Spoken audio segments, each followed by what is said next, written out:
Snake Eyes is a reboot of the G.I. Joe franchise and stars Henry Golding. And this movie tells the origin story of the character Snake Eyes from G.I. Joe. I've actually never seen the G.I. Joe movies that came out about 10 years ago, the one from 2009 and the sequel from 2013 with Dwayne Johnson. I just never felt the need to watch either one of them. They looked pretty bad and I have no interest in the G.I. Joe franchise as it is. But a G.I. Joe origin story for the character of Snake Eyes, now that's intriguing to me. Because I grew up playing with the G.I. Joe action figures, I was a big fan, and Snake Eyes was one of my favorite action figures that I owned, so going into this movie, I figured it wasn't going to be the best, but I was hoping at the very least that Henry Golding would make this movie really fun. And Henry Golding as the character Snake Eyes is really good. He does everything he can to bring this character to life. He's the movie's knight in shining armor, even though the film does everything it possibly can to make us dislike this character,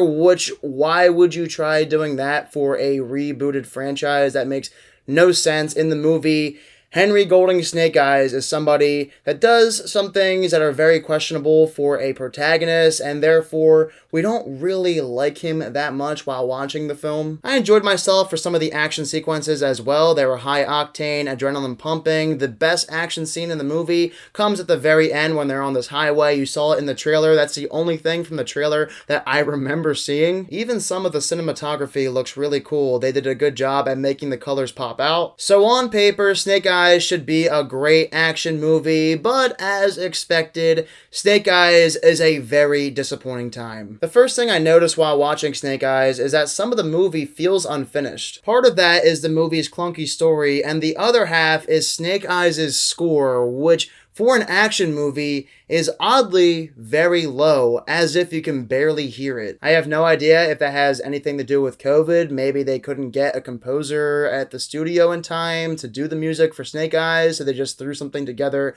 in the background to get this movie out as quickly as possible. But for an action movie, again, it's just weird that the music is so low in the background when it should be really loud. I mentioned the movie's clunky plot. It is difficult to keep up with the plot of Snake Eyes if you lose focus. In the first half of this movie, during some scenes, I had no idea what was even going on. It's like a scatterbrain. There are several moving pieces. Snake Eyes is on one team, then he's on another team. You just don't really know where the movie's going for the first hour of runtime. And I don't understand why the movie does not have an R rating. This is a Snake Eyes movie. There are a lot of samurai warriors in the film. There's loads of action in Snake Eyes, and yet they do everything they possibly can to make it PG-13, whether that means cutting away from somebody getting stabbed or not revealing any blood. A movie like Snake Eyes should be rated R. We're living in the time of COVID still, so nobody expected Snake Eyes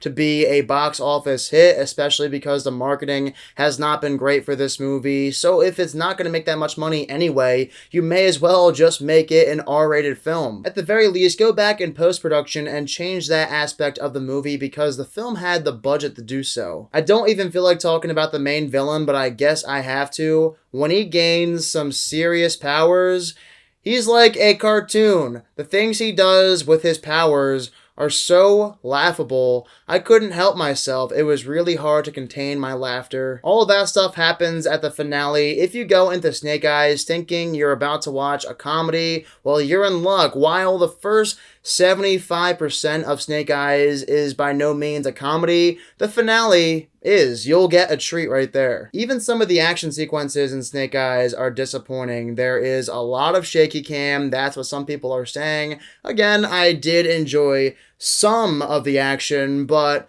a large portion of it isn't that great. In the middle, Snake Eyes is tasked with completing 3 dangerous challenges, but only one of them is actually dangerous. The first 2 are not even close to real challenges like we've seen our other great action heroes have to go through before. Portions of Snake Eyes are good, but if you're going into this movie expecting a great action movie, you'll be really let down just like myself. I'm giving Snake Eyes G.I. Joe Origins a 43%. Well, the month of July has been somewhat of a summer bummer for me at the movies. There's not a single movie I've seen yet in July that I've been impressed by, but maybe the 3 movies that are coming out at the end of this month will be better. So guys, if you also happen to see Snake Eyes, G.I. Joe Origins, be sure to let me down below in the comment section what your thoughts are of it. I also saw M. Night Shyamalan's new movie, Old, over the weekend. That review is coming out tomorrow, so get ready for that. As always, guys, if you are new to my channel, click the subscribe button and give this video a thumbs up if you enjoyed it. Thank you all so much for watching this video, and I hope you all have a fantastic day.